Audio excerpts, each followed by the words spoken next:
emerging market to developed market flows is quite prominent because there is the natural expectation that they will recover faster from the COVID, and therefore we are seeing that. While it is not very big in absolute numbers, flow of assets from Asia to developed economies, predominantly US and to a lesser extent EU, is definitely in percentage times over the last 12 to 18 months massive compared to the previous years.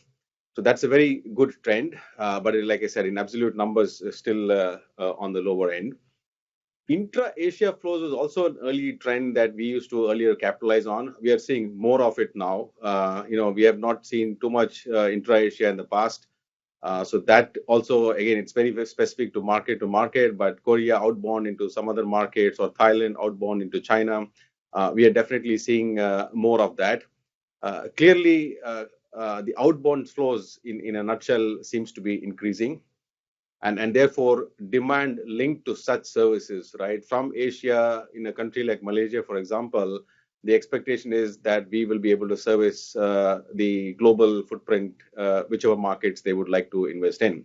That is something that we naturally do as custodians, access to 70 over markets, but that is something which is increasingly being sought after. Even on the domestic space, interestingly, what we have observed is a lot of domestic investors as well coming in. Again, it's specific to certain countries, but what we hear is it's probably linked to the fact some of the co-panelists also mentioned, especially in the mid-income category, there is a lot more disposable income that otherwise in a normal year would have got spent in travel and other things, which everybody is put on hold. Travel anyway is not possible, but even other major investments they are put on hold. So that has left them with additional savings, which are now being deployed into financial assets. So we are also noticing the trend where a lot more new financial investors are coming in, and that's reflected in the number of demat accounts opened, which is a good benchmark when you look at depository numbers. In a lot of countries, the depositories are showing multifold increase in the number of demat account holders as well.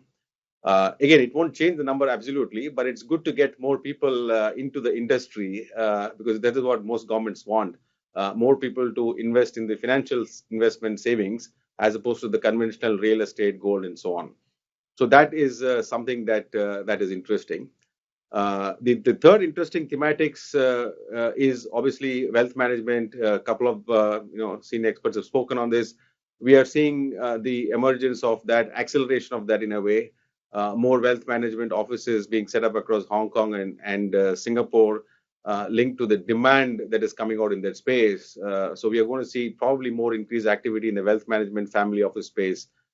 So that's another thematic that I would like to highlight at this point in time.